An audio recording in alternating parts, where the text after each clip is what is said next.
Thanks, Ken. Can you hear me okay? Yes, sir. And you should be seeing a screen that says ballistic field. Yeah, ballistic Detego key Awesome. feature. Brilliant. All right, everyone. Thanks very much for your time. Welcome to another Detego short session. They are short, they are sharp, and get to some of the key points that we have in the Detego series. So far, as a very quick reminder, if you aren't familiar with Detego, then we have a modular set of tools that come into a kind of unified all-in-one digital forensic system for mobiles, drones, computers, thumbsticks, iOS, Android, Mac, Windows, Linux, frontline, lab, analytics, quick win information, and covert technology in there as well. So if there's specific pieces that interest you, there are specific sections that we're running this on. And of course, at any time with Teal Technologies, our great partner over your direction, we can set any of these up. So just a very quick reminder then, Detego Ballistic, that is the world's fastest forensic imager. And the record is currently held over your side of the pond with some of your US special operations teams. They have imaged the suspect machine independently to us, 1 terabyte in under 8 minutes. That's a full forensic copy of bit-for-bit clone. If that sounds baffling to you or mind-boggling, then please ask us to set a demo up on that for you, and you can kick the tires yourself, and indeed we can take you through the secret sauce that enables us to do that. Of course, that's the record times. If you're going against a spinning old machine, it's only going to maximize what that device can do, but more on that at another time if you wish. Detego Field, that's your rapid triage technology, so quickly identifying illicit material on suspects' computers from a police point of view, or being able to go in from your counter-terror or your special operations military point of view and quickly identify the most relevant data, intelligence, or evidence on that device relevant to your operation or your investigation. Media acquisition, the most underrated tool in the box. This enables you to go against multiple USBs and thumbsticks. I normally have a big bag of them sat next to me. It also enables you in the lab environment to plug multiple drives removed from computers in, hopefully reduce that backlog and automate a lot of that. In fact, one of our next sessions coming up is on lab automation. So if you work in a lab, then it's definitely worth having a look at that. Detego MD, this is our advanced mobile phone extraction technology, able to do Galaxy S7, 8s, 9s, and 10s. All the various difficulties that come with Cell-X or mobile phone extraction and technology, except what you're going to see in actually part of this demo as well is we're going to be looking at data from all devices, and Detego displays that in a very similar fashion. So once you've learned how to look at a thumbstick, a computer, and a phone, it graduates up and it makes it nice and easy, and hopefully you'll see that. Detego Fusion, it's a link analysis. So I've pulled your iPhone, I've pulled somebody else's Android, I've had a thumbstick, a card out of a camera, we've pulled a triage off a computer, and we've imaged another one. Now, we find that the iPhone is particularly interested. That's Bravo 1, or our main suspect. All the other individuals are edging away. You can quickly in your software click a link analysis button, and it will start telling us, well, that thumbstick's been in that device. They've been attached to the same network, and so on. And Detego Analyse, the brain, we're going to be looking at that in a bit more detail here. So ballistic, we went through on one of the earlier sessions. That's the rapid imager. Like I said, if you want to look at that, please let me know. Field triage, I think, was our second session, probably with the Teal Technologies piece. Media acquisition going into the third and fourth, etc. And then we're at setting up Detego Analyse now. So how do we set it up? How do we get tags, keywords, hashes, all those kind of basic fundamental pieces? And then we're going to look through some of the advanced options at your fingertips. So OCR, photo DNA, mapping out DAT files from drone flights with our offline or online mapping, translation technology, etc. Then we're going to have a very quick look through the portal. So as you become a client and a customer, you have access to our secure portal. You can get all our help videos, support, associated pieces. And again, if there's any members from that particular group that we're working with at the moment, we can add subfolders to those to give you extra resources as well, which is pretty important. So I'm going to knock this one off, and let's actually get into the software. So Ken, if you can just confirm for me, you should now be seeing my Detego Analyse interface. Is that right? Yep, that's correct. Brilliant. So I am in Britain, so I'm slurping a cup of tea, excuse me.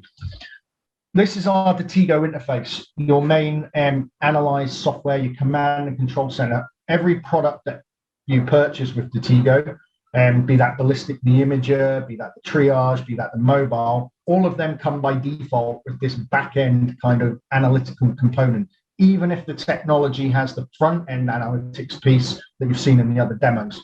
You'll get this piece within it. So we're going to break the session into those kind of 3 sessions. Quick setup and what can I do? The advanced analytics, probably the most interesting piece of it. And then very quickly into our sort of help online portal piece. Again, don't worry, we'll be keeping you about half an hour. So top right, I've got my settings. Within here, this is where you can just navigate in order to set your Detego up. So for some of our users out there, you may be allowed to attach to the internet. Well, that's great. And clearly you can map out to all the mapping resources so that when you pull EXIF data out of the picture or you map a drone flight, it can map that out for you with something that you can use as an investigator, right? Nice and visual, and you can scale right down. If, however, you're one of our users that works for an intelligence agency or some of the special operations forces and some of the discrete police units, then you might not be allowed to have the analytical machine that you're using attached to the internet, in which case we give you free access to offline mappings. You can get that in the portal that we're going to look at, and that enables you to map it out that way. In here, you've got your basic settings. Don't worry, we're not going to go into these in too much detail. I know that's not the most exciting part of the technology, but you can upload your logos and any post information that you need there. Tags is a little bit more interesting for us. So the system automatically, we're partnered with Project Vic, by the way. So again, if you work in the ICAC and counter pedophile type regions, then it will automatically classify, depending on the country you're in, for your various international standards, hashes that are brought into the specific Project Vic categories and data sets. We can also have some by default, including things like the NIST. You can upload that and remove known OS files, all the way through to the main system ones. So these are ones that Detego does for you. As it's extracting and bringing in the data and you're running processes, it's doing things like identifying it's a compound file, it's a deleted item, it's faces, it's a hash match, it's a keyword, it's a header check, it's found an object, the AI's found a weapon, a car, a boat within that particular picture, or it's found a password. Things like that are automatically done in most cases and tagged for you. Things like identifying it's a compound file, it's a deleted item, it's faces, it's a hash. Can you still hear me okay, Kent? Because I'm getting basically like a recording of myself back. Within that particular piece there. Yeah, I'm getting that as well. I'm not sure what's... Is that something on the recording side? I think it's So it someone doesn't is annoy people. being That's, muted. One sec. Can you still hear me okay? So that's gents and ladies, potentially. We're just take a second to sort that out. Yeah, I'm getting that as well. Is that something on the recording side? So it doesn't annoy people. That's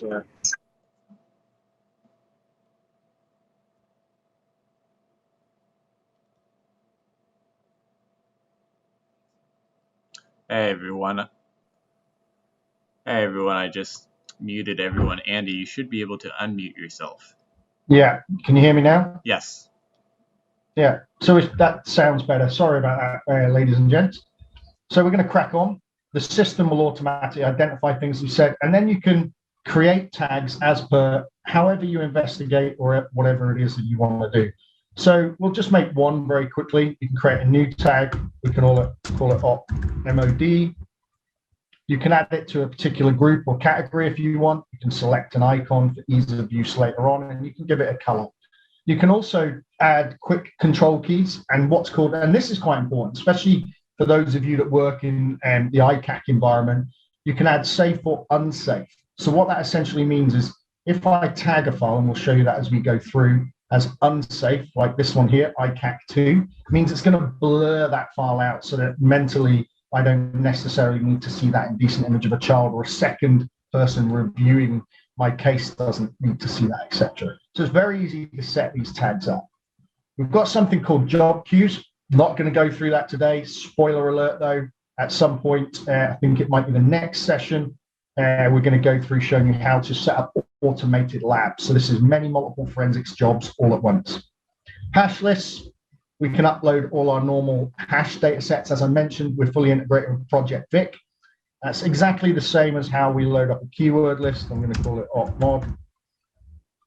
We can create that. You can just navigate out through a normal importer and pull in from a browser to the files that are of interest to you, keyword lists. Of course, if you are a ninja, you might manually want to put a hash in. I don't know many people that can do that. And then you can jot down to your keyword lists. Now, keyword lists are exactly the same. Again, usability of this tool is important. So anything where it needs or has a very similar function, just keep the steps exactly the same and to make it easier on your skill fade or whatever it happens to be, your training run.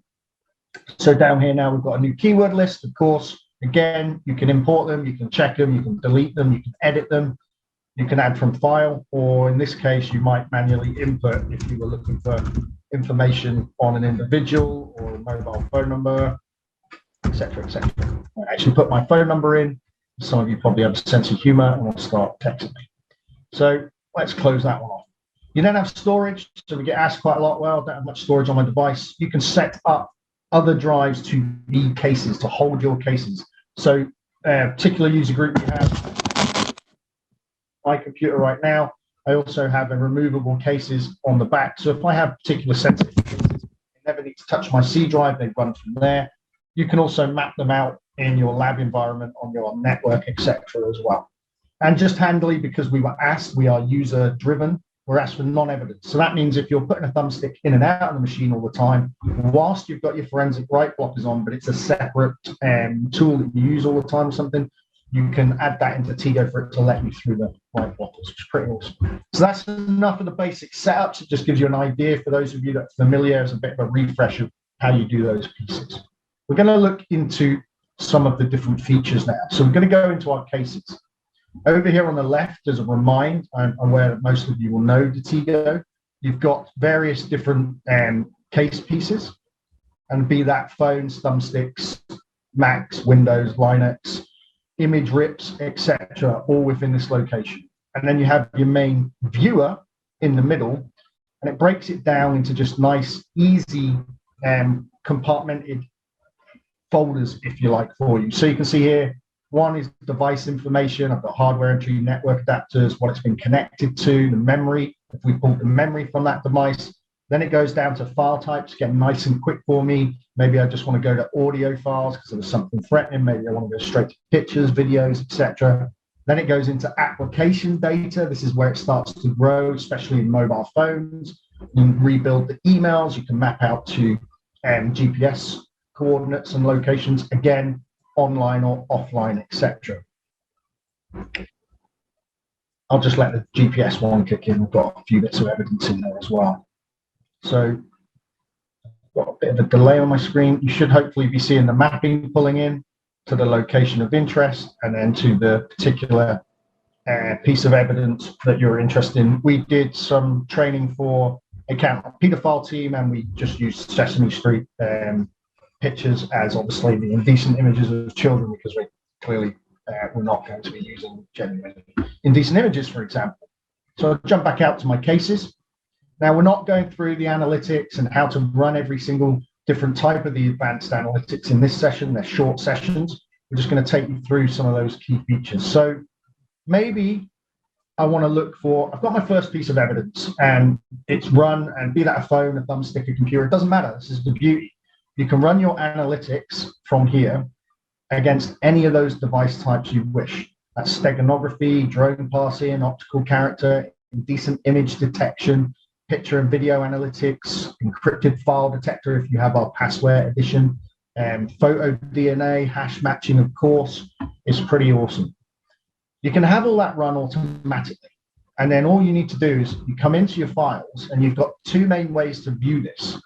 You've got a filter system. Of course, you can do timelines. You can do by time, size, date, all these kind of pieces. You can sort by those.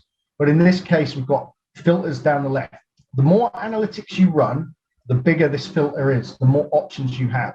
For example, if I hadn't run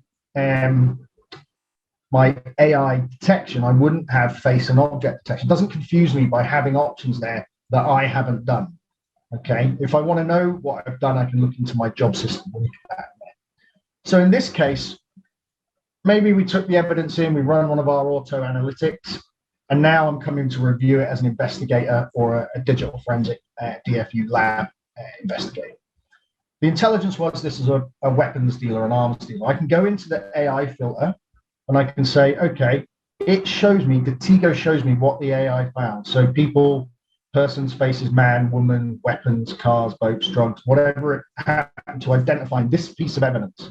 So we're going to click on weapons because that's what we believe this individual was and click apply. Now, Detego will take us down to all the items of evidence that it believes has a weapon in it.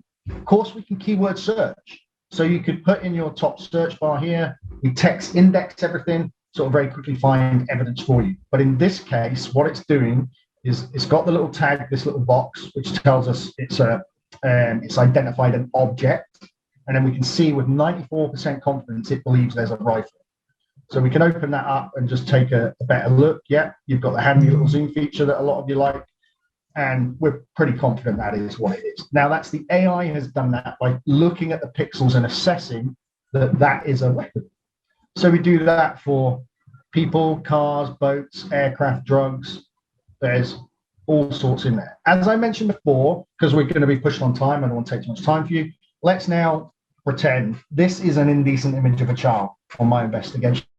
I'm the lead investigator. You can actually see that it's found a keyword match in this one for RPG, but I also identified it as, let's see what the object identified as.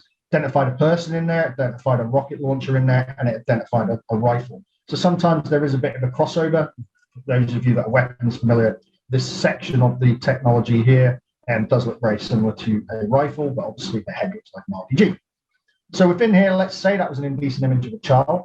I could apply my tags that we just looked at. If you remember, ICAT we marked as unsafe, and it's now just blurred that image out.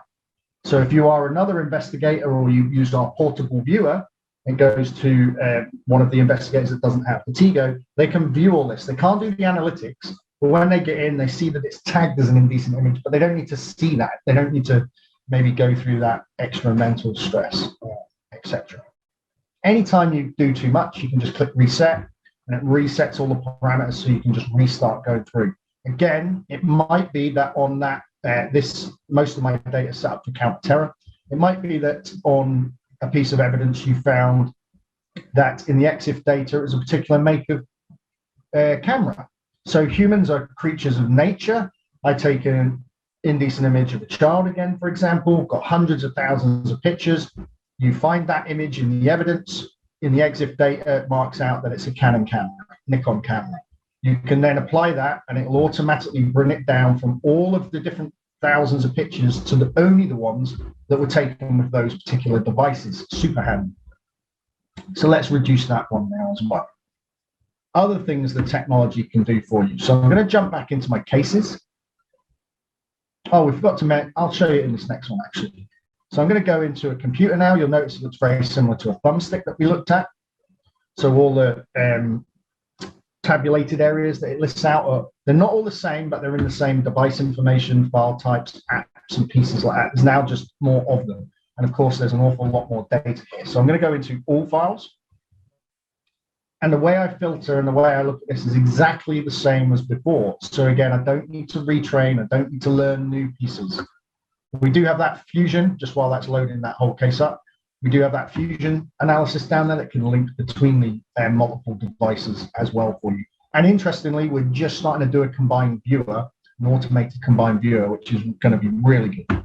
So what I forgot to show you in that last one was, apart from our filter list, a lot of the investigators, you've got, especially the seasoned investigators, you quite often know where the key data you want to first look is yourself anyway. You've got that experience. So you can go through the folder structure up here, and it'll actually map out the structure of the particular piece of evidence that you were interested in. And you can navigate that way through our system as well. And that'll take you down to all the pieces of evidence that are interesting to that. So I'm going to jump back. The Omni viewer within our technology will open up anything you want. So if you have a PDF in there, it will run even if you don't have separate third-party PDF software. Same if there's video files in there, same if there's documents and pieces like that.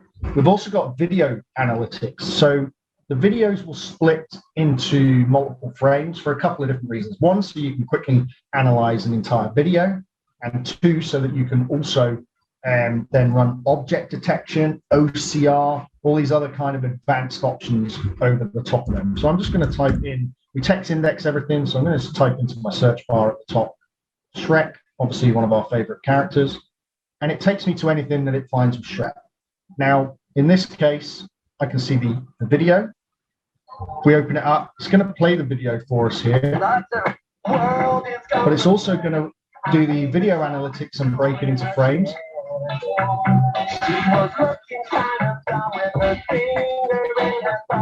So it used to be a couple of times in my old life we found when we were away in foreign countries that, let me just pause that individuals had put maybe they'd have Disney DVDs, and then 20 minutes into the Disney DVD there'd be a 15-minute training session on how to create an ID.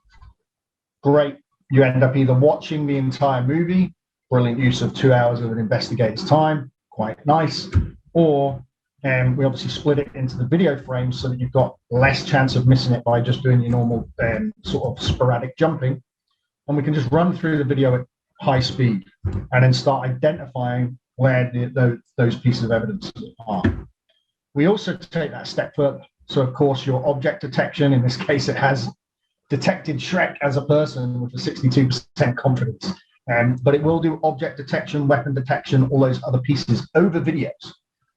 We then take that another step. So if I jump back to my cases now, I'm going to go into Text Symbology.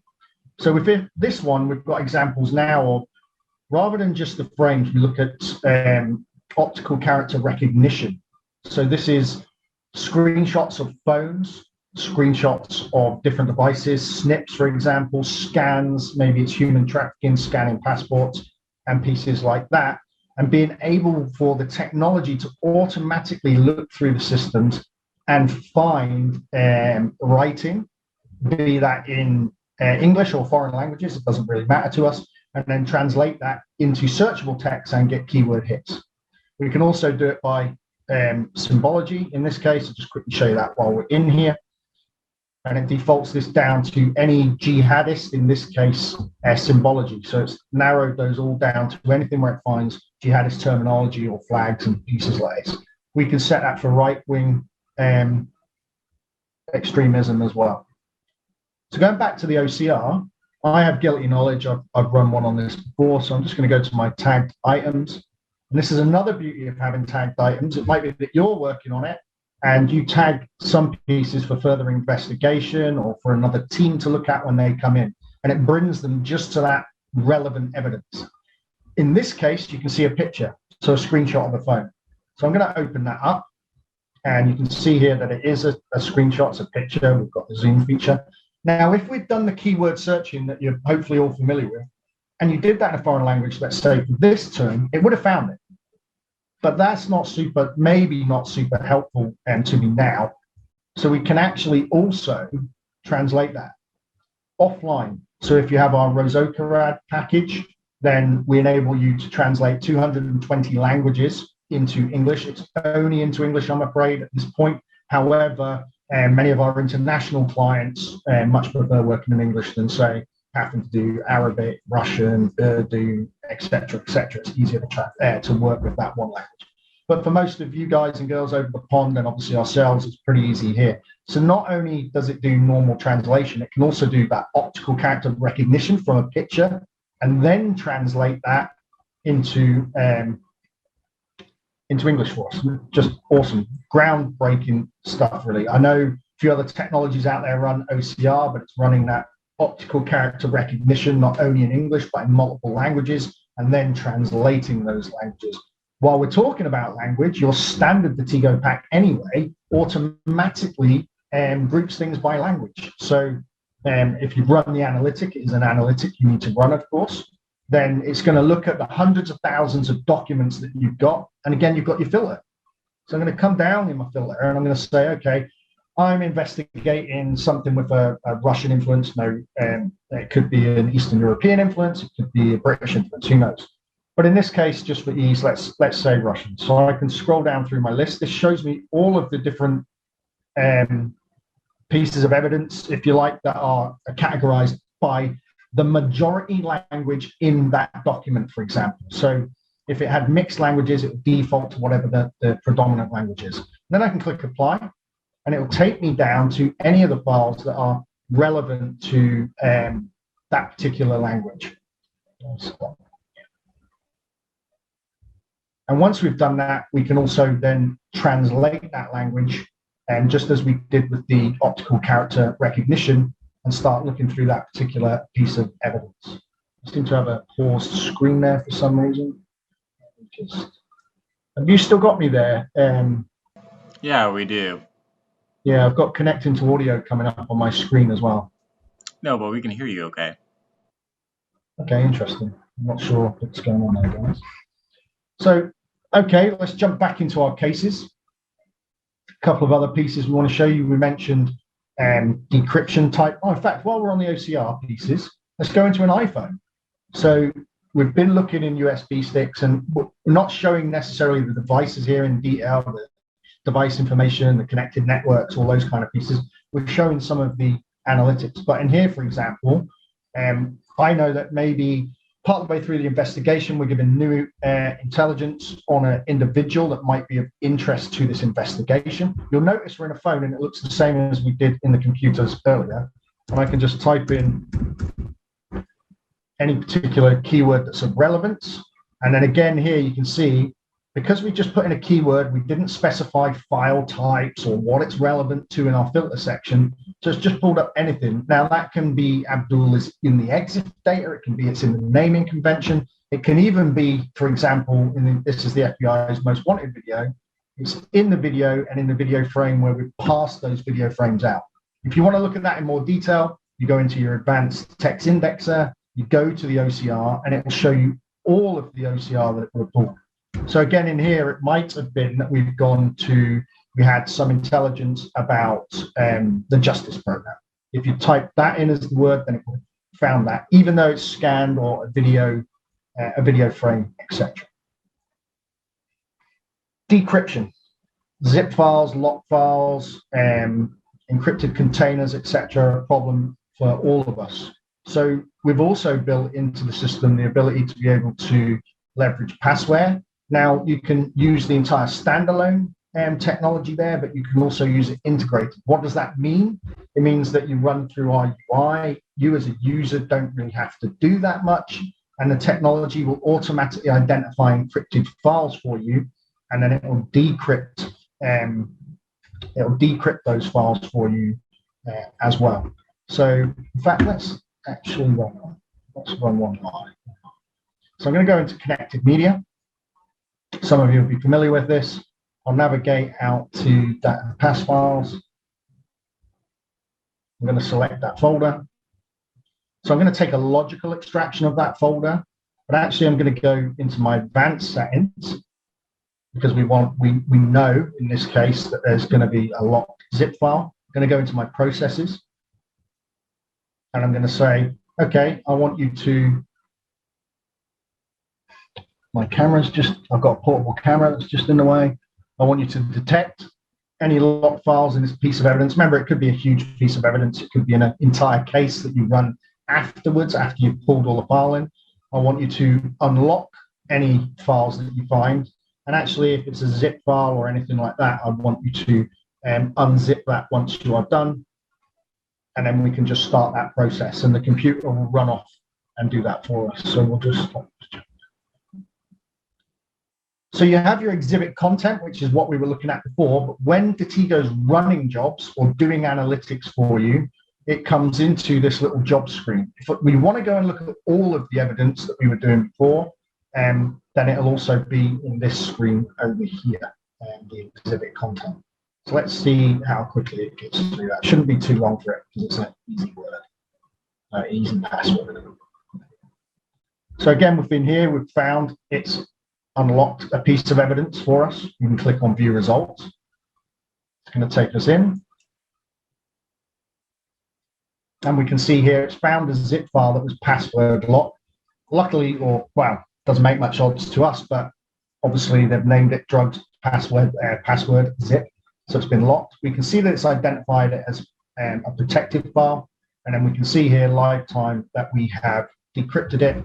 The password was Apple, so it's nice and easy, so it doesn't take too long. I'm on a small little 13-inch tablet here. And then once it finishes its extraction, you can then unzip the files, and these were all the files that were within that locked zip file, for example. So really powerful pieces there. There's a lot more we can do with that, and there's a lot more we can do with the standalone features within that as well. But that's just a kind of quick heads up there. A couple of last pieces then before we look at the portal. We're going to go down. We have a drone flight, for example. We've extracted the drone data, the DAT files, we've passed those across. We now want to look at it as an investigator and see what we can glean from it. Now, Detego will either reach out to the internet if you're allowed to do that, and your system will pull out and use the mapping there. Or like I say, we've got that free offline mapping that we now give to you as a resource. So within here, you can see the drone flight. In this case, it's a 9-kilometer flight. I'm just going to check we've got that tick. You may have multiple flights, those of you that are familiar with it, you pulled off a drone, etc. So you can be selective about which ones you pick. I'm going to go into my flight view, but what I'm going to do is I'm going to select it to go at 50% of the speed of the flight, and then just bring that down. And it's just mapping out the flight of the drone, and it's going to, I already know because I've seen this a few times, round here might be where there was an ID planted at a junction, it might be a prison where some drugs were dropped, or it might be that you're doing here in the UK, they do the rehabilitated offender searches, see the drone, and they find that's flown over a school, for example. So again, you don't need to spend a huge amount of time. There is much more data in there, like altitude, velocity, current draw, things that you as maybe you're an advanced investigator might surmise that it had a package and the package dropped there because of change in those voltages and pieces like that. So a couple of last pieces. Sentiment. The technology can also help you identify. So we're in a phone here. I'm going to go into messages. It all identifies cryptocurrency and pieces like AppView, BitLocker, and wallets. But let's say there's 50,000 WhatsApp messages, for example. Now, sentiment analysis is rudimentary, let's call it, but might get you to something key. So I could go in and say, take me to something. Do I want to put negative? I think actually in this piece of evidence, it's a swear word. So maybe just for being PC, I won't do that one, but we can go to positive. So it's taking me through to the messages that are positive and why it thinks it's positive. In this case, it might be the smiley face. In others, it's the way that the whole message is set up and the terminology that's used in it goes above a threshold for it to be a more positive message or a more negative message, etc., which can be quite handy as well. Anything you get within your messages, you can map on, you can tag, you can read out. In fact, Detego really helps you as well with your hash data sets. So let me just, I wasn't going to cover this one, but I think I've got photo DNA built in. It'll only take a minute or two, guys and girls. So it's probably worth a little look. So I'm going to go into all files. I'm going to show you two things. The first one is just how easy is it for me for my own training data, or maybe I'm deployed and I find, or I'm doing an investigation into gang blue. And every time I find a piece of evidence that's interesting, whatever that is, not only can I tag it for my evidence, report on it, export it, put into other pieces, whatever it is, run any of my advanced analytics across any individual sets of files that I select, as opposed to the whole piece of evidence and use up all my resources, maybe of processing power, etc. I can just go in and say, okay, well, that's actually super interesting. That particular PDF is jihadist propaganda. I'm going to add that to my Dabiq and jihadist material hash set. And it's going to push that in. So now if I create my field stick that you guys are familiar with, or I import evidence and look for that, it's going to find it instantly for us. That's really good. But we have another piece of technology in here. So we're fully partnered with Project Vic. things like you can put your nitro counter-terrorist data sets in, your own data sets that we've just done there. But also, let's say that this was a big investigation and we come across this indecent image of a child. It's not, it just looks like a child in distress. Now, it might be that that particular hash data set or hash data for that would have come up with a hit if we had the original picture, but we don't. Or it's a first generation image that you found, where you want to find any others that are similar to it or have been edited. So in here, you can see that if you send something over WhatsApp, sometimes it dynamically resizes. Maybe if you crop it, edit it, use some of these filters, it changes the forensic hash. But you still want to find that piece of evidence. So in here, we can actually map out on this. We can go to Analyze Item, Photo DNA Calculator, Calculator. We can start that. That's going to run a match across all the pieces across that piece of evidence, generate the photo DNA hash for that. And then I can select all my evidence in this case. And then what I'm going to ask it to do is I'm going to ask it to match.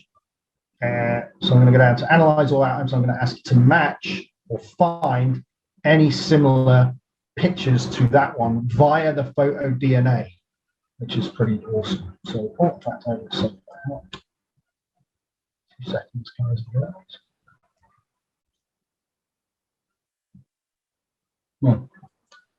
Sorry about that one, guys and girls. I might have to show that one on our next session in amongst the automated view, and I'm not sure why mine's not calculating my photo DNA hashes there. However, literally just before we come on here, I ran one, and it will auto identify multiple other files of a very similar kind. It's a bit annoying that I might flick back to that before we close down, or I'll send a follow-up in the video part. So that's hopefully a good look across the OCR, the optical character recognition, and photo DNA, which I'll re-show in a video that will add on to the one that we send. Of course, you've got our software, and if you don't have our software, you can have a trial and play with those pieces. We've got the language translation in there, the mapping out of the drone files, the video analytics, the AI object detection. So I know we're known for the rapid imaging on field, the rapid triaging of technology. Now we're getting known a bit more for the decrypting of some of the harder to break locked Androids, etc. But that lab and kind of rear-based deep dive, powerful processing analytics is now a completely intrinsic part of the technology that you can leverage in those particular pieces. So the kind of final piece we wanted to show you was our portal. So when you become a client of Detego, and indeed a lot of you are already, you have within your, you get given access to a secure portal, and we can add all different folders here to support your organizations and operations. In fact, we probably have right now one of the organizations who we've put a significant amount of resource in here. I can't show online because some of it's sensitive, but you'll have all of your software downloads. So every time that we get a new version of Detego, you can go in there. You've got your Hankong, that's the mobile part of our technology for extraction and parsing. You've actually got built-in interest videos. So these are not necessarily strict how-tos, plug in, stick, press, go, click this button. We have those built into the help folders and the manuals. It's actually built into your software as well, so you can't use those. These are more kind of user best practices. So it'll go in and it'll say, hey, here's the best way to do a full ballistic image. Here's some of the top tips that you might like if you're a law enforcement individual doing that. Maybe here's some of the other top tips you might like if you are a intelligence agency led or special operations team, something like that. You've got all of your user manual, help guides, videos, all built in here. So it just is a nice, easy resource for you to find. Every time we upgrade the computer side of the forensic software, it comes in here. Every time we upgrade the mobile parts of the technology, it comes in here. Obviously, it's up to yourselves how often you download that and install. The install process now is fairly simple for you. It will install over the top of your current Detego. So if I go into software, 4.6 is our current Detego. If you're not running on that, get it downloaded. You've got some additional tool sets in there, so some advanced OCR language files. OCR comes by default, and it has the general OCR language files across that. What that means is it's going to be quite quick in comparison and slightly less accurate. If you want the more advanced stuff because you're in the lab, then you can add these files to it as well. Just going to jump back one for you. Within the software here as well, we have things like our offline mapping. So I mentioned a couple of times during that presentation, if you're not allowed to go out to the internet, then you can still have all of that geodata mapped out nicely, graphically easy for you to investigate and look through on your system as well with our offline maps. Boot environment, we upgrade our boot environment regularly as well. So that is the ability for you to keep any computer evidence in a forensically sound manner. It'll also defeat or bypass Windows passwords, but also secure boot, UEFI, etc. on computer systems. So again, pretty good there. Passware, our integrated decryption technologies there. If you're already a Detego user and you have Passware standalone separately, let us know and we can switch that on in your license as well. If you don't, then you have the benefit of bolting that into our technology and having the best of both worlds. So I think that's probably enough for now. I'm going to stop sharing my screen. I'm going to hand over to Ken. If there's any questions, let us know. We'll get back to those. I'm just going to quickly fire up my system there. Yeah, thanks a lot, Andy. Yeah, I just want everyone to know I'm putting 2 links into the chat here.